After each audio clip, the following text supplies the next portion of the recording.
Nous étions à la conférence de presse d'Apple, la dernière conférence de l'année, cette fois-ci dédiée à la nouvelle gamme de tablettes, l'iPad mini Retina et l'iPad Air que nous avons pris en main. Il est temps maintenant de vous donner nos premières impressions, ce que l'on en pense et s'il faut casser sa tirelire ou pas.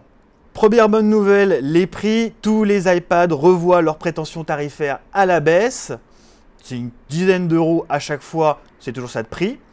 Le ticket d'entrée, c'est toujours l'iPad mini, celui-ci, qui passe de 339 € à 299 € en version 16 Go. Grosse déception en revanche pour le vénérable mais vieillissant iPad 2. On pouvait attendre un beau mouvement comme sur l'iPhone 4S qui est passé de 599 à 399 €. Apple avait moyen de mettre des iPads dans toutes les mains. On l'attendait autour des 200 €. Ça n'a pas eu lieu. On passe de 409 € à 389 €. La baisse est trop faible. On oublie cet iPad 2. Concernant l'iPad mini, donc le choix le plus pertinent si vous ne voulez pas casser votre tirelire sur un iPad, c'est une machine, je l'ai dit, assez cohérente. C'était mon ancien coup de cœur.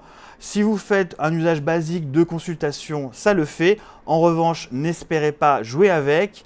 C'est une machine qui commence à être un peu limitée. Pour 100 € de plus que cet iPad mini, on a la vraie nouveauté, l'iPad mini Retina, donc à 399 €. Une différence de prix qui se justifie complètement. D'abord avec l'affichage, l'écran Retina qui est juste exceptionnel. 2048 sur 1536 pixels sur un écran de 7,9 pouces. Ça fait 326 pixels par pouce. C'est juste la plus haute définition actuelle sur tablette. Un écran vraiment impressionnant, une configuration, c'est la dernière, c'est l'Apple A7, le même que sur l'iPhone 5S, c'est du solide, c'est pérenne, c'est très performant, il n'y a pas de souci, et surtout quand on connaît la politique de mise à jour d'Apple sur iOS, qui met sur le carreau le plus tardivement possible les machines, on peut considérer que cet iPad mini Retina a une bonne durée de vie, 3-4 ans sans problème.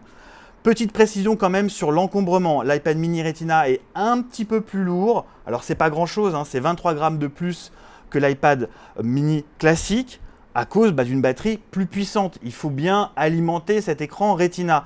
La principale question qu'on se posera sur cet iPad mini Retina, ça sera d'ailleurs l'autonomie. On voit bien qu'il y a une batterie plus puissante. Est-ce que ça va être suffisant pour faire tourner cette machine? On verra bien dans les tests.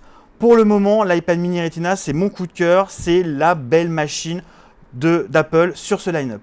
A noter qu'on trouve maintenant une version 3G et aussi 4G qui est proposée à partir de 519 €. Le stockage grimpe jusqu'à 128 Go et l'iPad mini Retina est un tout petit peu plus épais que l'iPad mini classique, 0,3 mm à cause de la batterie. C'est vraiment anecdotique. On passe à l'iPad Air, la 5e génération de la tablette star d'Apple qui n'avait pas beaucoup évolué au niveau du design depuis l'iPad 1 sorti en 2010 quand même. Alors là, c'est un iPad Air complètement remanié au niveau du design et de l'encombrement.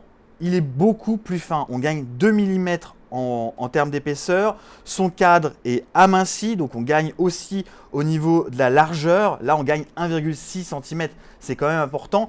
Mais le gap le plus important, il est au niveau du poids. C'était le gros défaut des précédentes générations d'iPad en 9,7 pouces. C'était des machines très très lourdes. Là, on passe de 652 grammes à 469 sur l'iPad Air. On gagne 183 grammes sur la balance. On a pris en main notre iPad 4 et ce nouvel iPad Air. La différence, elle est vraiment concrète, elle est palpable. C'est un vrai gain, c'est indéniable. Résultat, notre iPad Air est beaucoup moins encombrant, il est beaucoup plus transportable, confortable à utiliser. Il faudra choisir maintenant sa tablette en fonction de la taille, de la surface d'affichage, 9,7 pouces ou 7,9 pour le Retina, parce qu'à l'intérieur, entre notre Air et notre mini Retina, c'est la même chose, de l'Apple A7 pour tout le monde, un capteur FaceTime HD en façade, double micro pour la visio, pour FaceTime, le même capteur à l'arrière du 5 mégas et un prix assez proche puisque maintenant il n'y a que 90 € d'écart entre un iPad mini Retina et un iPad Air en 16 Go. Le ticket d'entrée donc 489 € pour notre iPad Air en 16 Go, comptez 609 € pour la 3G 4G et jusqu'à 885 € pour le combo 3G 4G plus 128 Go. Il y a eu un bel effort d'Apple sur les prix. Je vous donne un exemple. Il n'y a pas si longtemps que ça, pour ce combo-là, 128 Go pour un iPad 4 et de la 3G, puisqu'à l'époque il n'y avait pas de 4G, il fallait débourser 944 €. Voilà, un bel effort, on le salue.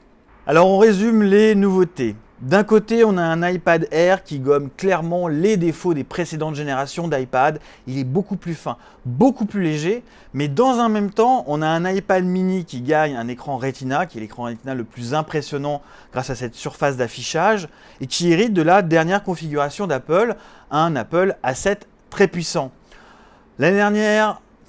Cette année, en 2013, l'iPad mini avait beaucoup cannibalisé l'iPad 4 en raison d'un prix beaucoup plus attractif. Il y avait 170 € d'écart entre un iPad mini classique et un iPad 4. Là, entre le mini Retina et l'iPad Air, il n'y a que 90 €. C'est assez sensible, mais ce n'est pas très important non plus. Même avec cette faible différence de prix, le choix s'annonce difficile. L'achat sera plus que jamais conditionné par l'affichage, la taille de l'écran et l'encombrement. En l'état, après une première prise en main assez concluante, l'iPad mini Retina reste mon préféré, surtout par son format que je trouve idéal. Il faudra tout de même attendre nos tests approfondis, notamment autonomie, pour savoir si c'est le bon choix. Je vous donne rendez-vous donc très vite sur CNET pour le test de l'iPad mini Retina et de l'iPad Air. À très vite. En vidéo également sur Dailymotion YouTube et en podcast iTunes. Retrouvez-nous sur Facebook /CNET France et sur Twitter @CNET France.